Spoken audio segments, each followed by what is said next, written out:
Well, an absolutely brutal loss last night. I mean brutal with a capital frickin' B. We'll talk about it. We saw it.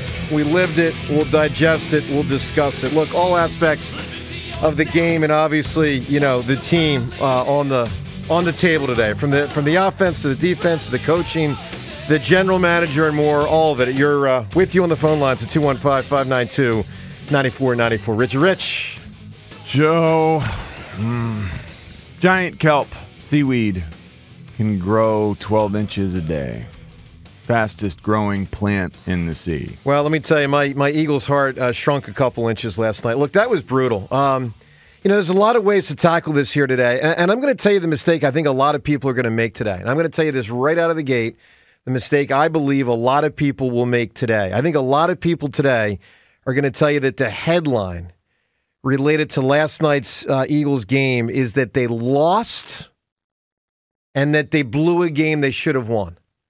And clearly those are headlines. I, frankly, ladies and gentlemen, would refer to them as a sub-headline.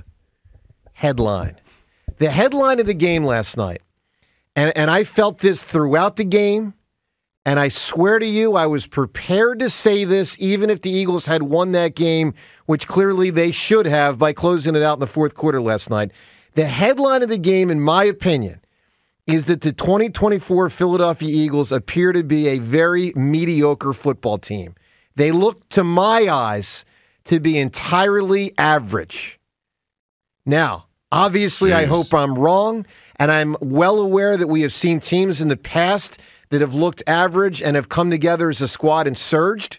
95 Eagles have done that. Other teams, it's possible. But right now, what I see on both sides of the football, with the offense, with a quarterback that still leaves the pocket too early, with a defense that has very little pass rush, with a defense that has a general manager's handprints all over it, fingerprints all over it, with disastrous mistakes. Bryce Hoff obviously looking like the biggest of those mistakes, but you also got Jordan Davis, you got Josh Sweat, you got Devin White, who's probably never going to play for the Eagles and more. The reality is what I see with my eyes, even if they had won the game, is a team that looks really average. And part of why I feel confident saying that is I think the Falcons are incredibly ordinary. And the Eagles lost to them. So, look, we'll take your phone calls at 215-592-9494. This is what happens. On last night's game, on what you make of the big picture. John, whether it's the game or the big picture, what's top of mind for you? It feels disgusting that we lost to that team because it doesn't feel like that's a good team, but that's a team that has a running game and a young and really talented back in Bijan Robinson that they just did what I wish we would have done more of, which was just pound the football, and that takes care of everything else. They simplified the game plan and beat us, at what I wished was our own game. And so that makes it very frustrating. I blame Jalen for not making the plays to lift us up. He looked so much better physically last night. He really did. And that was a great sign. I was so excited for him to continue to lift us up and make those plays that extend drives and frustrate the other side, and eventually the other side just caves. They give in. That didn't happen. We ended up being the side that caved at the end and gave in, and I hate that. I also blame Saquon. You catch the ball. No question.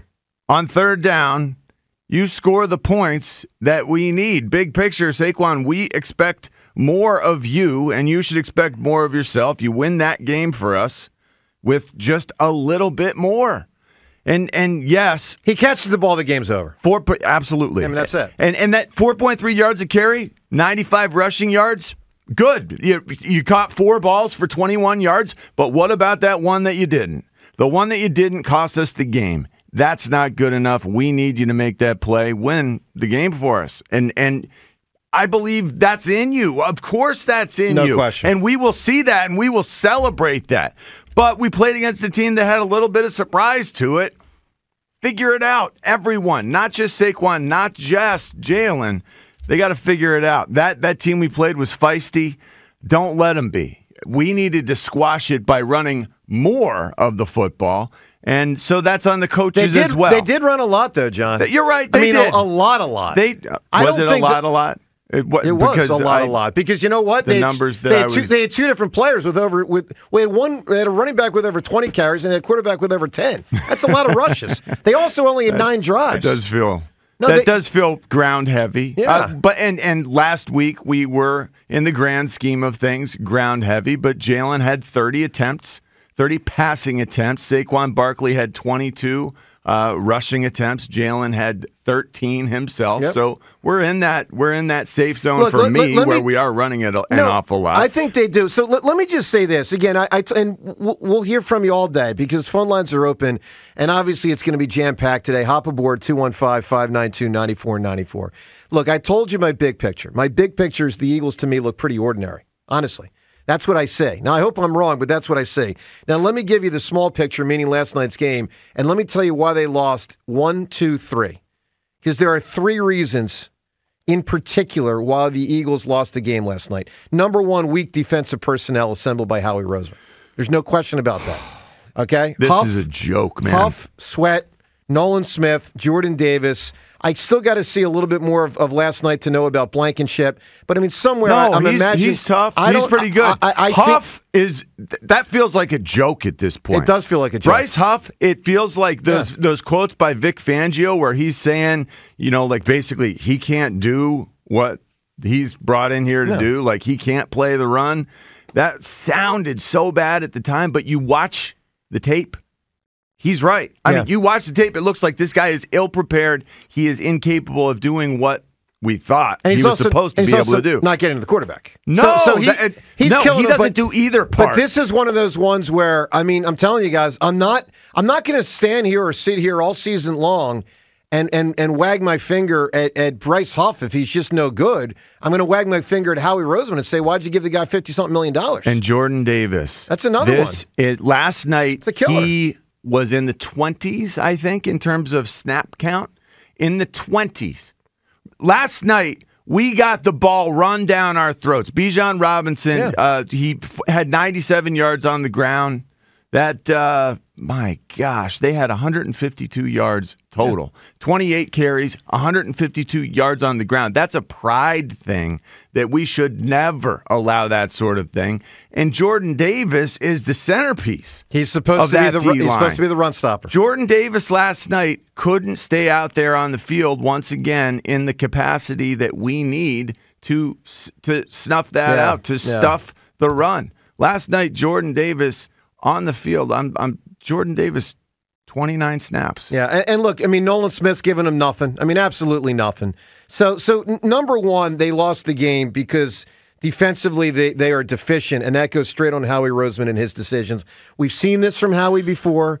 We've seen him go up and down and up and down and up and down, and it does appear with the front end of how he rebuilt the defense over 2 years that he's made some big mistakes. That's number one. Number two, and I'm not going to let the end of the game obscure this reality. The offense, this includes Jalen and others, left too many opportunities available for points squandered in the first half. First half, the Eagles' offense did almost nothing. So, this is a situation where I can't have the defense give up 22 points and you lose the game because you scored 21 and just absolve the quarterback who in the first half was doing his, you know what I'm going to do? I'm just going to roll to the right. And I'm going to roll to the right, and I'm going to leave the pocket unnecessarily, and I'm going to roll to the right. Now, I give Jalen a lot of credit for two things in particular last night. He did look a lot more athletically spry. There's no question. Actually, three things. So explosive. He looked explosive. He was willing to do it. Now, I think it's risky. You can't do that 200 times a year. You're going to get knocked out. But he did a lot last night, and it worked. I mean, to help the team in points. And the other thing I'll say about Jalen is he played much better in the second half. Much, much better. But his first half and their first half offensively was bad. That's number two. Number three, they lost the game because one of the four best players on the team, Saquon Barkley, dropped the ball. Period. Yeah. I mean, they have four guys on this team, to my eyes, that are the four best. A.J. Brown, Saquon Barkley, Landon Dickerson, and Lane Johnson, to me, are the four best players. Probably Devontae Smith, 5. One of your four best players, maybe your second best player, maybe your first best player, he just dropped the ball. Make the plays that win the game. He dropped the ball. And he will. He will make that play. He'll make it a lot. He didn't last night. So you got 1-1, and you got a team. And tell me if you agree or disagree with this. I know they played the game without AJ last night. Obviously, it looks like they're going to do that for a couple weeks based on Lisa Salter's report last night. It looks to me like the Eagles are average. Do you agree or disagree? Joe DeCamera, John Ritchie, your phone calls coming next on 94 WIP.